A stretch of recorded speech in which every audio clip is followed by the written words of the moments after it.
ಮಠ ಕಲಬುರಗಿ ಜಿಲ್ಲೆಯ ಸಾಹಿತ್ಯ ಪರಿಷತ್ತಿನ ಇತಿಹಾಸದಲ್ಲಿ ಮೊದಲನೆಯ ಬಾರಿಗೆ ಮಹಿಳಾ ಕನ್ನಡ ಸಾಹಿತ್ಯ ಸಮ್ಮೇಳನ ನಡೀತಾ ಇದೆ. ಈ ಸಾಹಿತ್ಯ ಸಮ್ಮೇಳನವನ್ನು ಆಯೋಜಿಸುವಲ್ಲಿ ಮತ್ತು ನನ್ನನ್ನು ಸಮ್ಮೇಳನಾಧ್ಯಕ್ಷೆಯನ್ನಾಗಿ ಮಾಡುವಲ್ಲಿ ಗುರುತರವಾದ ಪಾತ್ರ ವಹಿಸಿರುವಂಥ ಈ ಪರಿಷತ್ತಿನ ಅಧ್ಯಕ್ಷರಾದಂಥ ದೇಗಲ್ದಿಪ್ಪಿ ಸರ್ ಅವರೇ,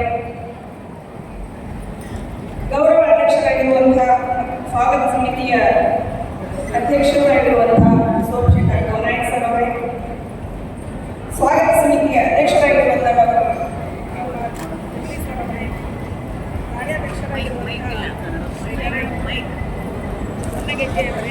ಆಗಿರುವಂತಹ ಹಿರಿಯ ಸಾಹಿತಿಗಳು ಆಗಿರುವಂತಹ ಸರಸ್ವತಿ ಚಿಕ್ಕಲ್ಗಿ ಮೇಡಮ್ ಅವರೇ, ಆಶಯ ನುಡಿಗಳನ್ನಾಡಿರುವಂತಹ ಜಿಲ್ಲಾ ಕನ್ನಡ ಸಾಹಿತ್ಯ ಪರಿಷತ್ತಿನ ಅಧ್ಯಕ್ಷರಾಗಿರುವಂತಹ ಶ್ರೀ ವಿಜಯಕುಮಾರ್ ಪಾಟೀಲ್ ದೇಗಲ್ದಿಪ್ಪಿ ಅವರೇ, ಮುಖ್ಯ ಅತಿಥಿಗಳಾಗಿ ಆಗಮಿಸಿರುವಂತಹ ಶ್ರೀ ರಾಜು ಬಸವರಾಜ್ ತಿಮ್ಮಳ್ಳಿ ಅವರೇ, ಶ್ರೀಮತಿ ಸಂತೋಷರಾಣಿ ಪಾಟೀಲ್ ದೇಗೂರ್ ಅವರೇ, ಶ್ರೀ ಕೃಷ್ಣಾಜಿ ಕುಲಕರ್ಣಿ ಅವರೇ, ವೇದಿಕೆ ಮುಂಭಾಗದಲ್ಲಿ ಹಿರಿಯರಾಗಿರುವಂತಹ ಎ ರಾಮೇಶ್ವರ ಸರ್ ಅವರೇ, ಸ್ವಾಮಿಗಳು ಕುಲಕರ್ಣಿ ಸರ್, ನನ್ನ ಸ್ನೇಹಿತೆ ಅಂತ ಕಟ್ಟಿಗೆಯವರು ಮಧ್ಯಾಹ್ನದ ಗೋಷ್ಠಿಗೆ ಬಂದಿದ್ದಾರೆ. ಡಾಕ್ಟರ್ ಇಂದುಮತಿ ಪಾಟೀಲ್ ಅವರು, ನನ್ನ ಮಕ್ಕಳಾಗಿರುವಂತಹ ಶೈಲಜಾ ಪವರ್ಮನ್ ಬಂದಿದ್ದಾರೆ. ನನ್ನ ತಂದೆಯವರ ಸ್ನೇಹಿತರು ಮಿತ್ರ ಸ್ವರೂಪಗಳಾಗಿರುವಂತಹ ವೇದಿಕೆ ಮುಂಭಾಗದಲ್ಲಿರುವಂತಹ ಎಲ್ಲ ಹಿರಿಯರೇ, ತಾಯಂದಿರು, ಅಕ್ಕ ತಂಗಿಯರೇ, ಎಲ್ಲ ಕನ್ನಡ ಮನಸ್ಸುಗಳಿಗೆ ನನ್ನ ಹೃತ್ಪೂರ್ವಕ ವಂದನೆಗಳು. ಜೈನರ ಕಾವ್ಯದ ಶರಣರ ವಚನದ ದಾಸರ ಹಾಡಿನದಿ ನಾಡು. ಜೈನರ ಕಾವ್ಯದ ಶರಣರ ವಚನದ ದಾಸರ ಹಾಡಿನದಿ ನಾಡು.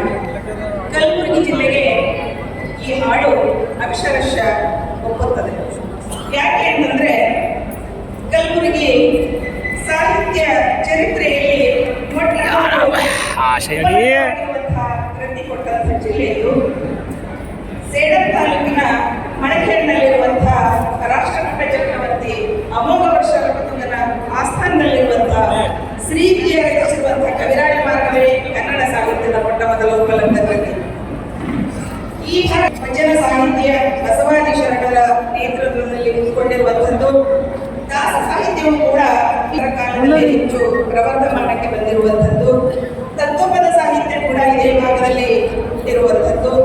ಗಜಲ್ ಸಾಹಿತ್ಯಕ್ಕೂ ಕೂಡ ನಮ್ಮ ಕಲಬುರಗಿ ಜಿಲ್ಲೆ ಮತ್ತು ಈ ಭಾಗ ಮುಖ್ಯವಾಗಿರುವಂಥದ್ದು ಅನ್ನೋದನ್ನು ಗಮನಿಸಿದಾಗ ಸಾಹಿತ್ಯಿಕವಾಗಿ ಮತ್ತು ಸಾಂಸ್ಕೃತಿಕವಾಗಿ ಈ ಭಾಗ ಎಷ್ಟೊಂದು ಶ್ರೀಮಂತವಾಗಿದೆ ಅನ್ನುವಂತಹ ಒಂದು ಕಲ್ಪನೆ ನಮಗೆ ಬರ್ತದೆ.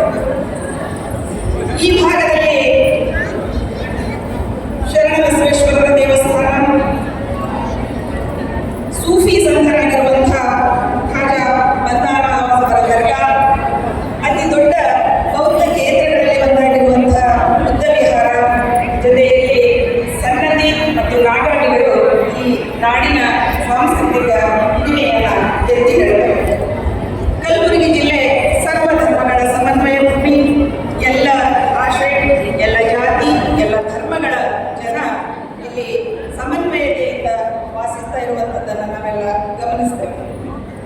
ರಾಜಕೀಯವಾಗಿ ಕೂಡ ಕಲಬುರಗಿ ಜಿಲ್ಲೆ ತುಂಬ ಹೆಸರು ಮಾಡಿರುವಂಥದ್ದು. ಈ ಜಿಲ್ಲೆಯ ಹಿರಿಯ ರಾಜಕಾರಣಿಗಳಾಗಿರುವಂತಹ ಡಾಕ್ಟರ್ ಮಲ್ಲಿಕಾರ್ಜುನ ಖರ್ಗೆಜಿಯವರು, ಮಾಜಿ ಮುಖ್ಯಮಂತ್ರಿಗಳಾಗಿರುವಂತಹ ಶ್ರೀ ವೀರೇಂದ್ರ ಪಾಟೀಲ್ ಅವರು, ಶ್ರೀ ಧರ್ಮಸಿಂಗ್ ಅವರು ಮತ್ತು ಅನೇಕ ಸೈದ್ಧಾಂತಿಕ ಮತ್ತು ಹೋರಾಟದ ಹಿನ್ನೆಲೆ ಇರುವಂತಹ ರಾಜಕೀಯ ಧುರೀಣರನ್ನು ಕೊಟ್ಟಂತಹ ಜಿಲ್ಲೆ ನಮ್ಮ ಕಲಬುರಗಿ. ಶೈಕ್ಷಣಿಕವಾಗಿ ನಾವು ಹೇಳೋದಾದ್ರೆ ಗೋರುತಾಯಿ ಇದು ಅಕ್ಕ ಮಹಾದೇವಿ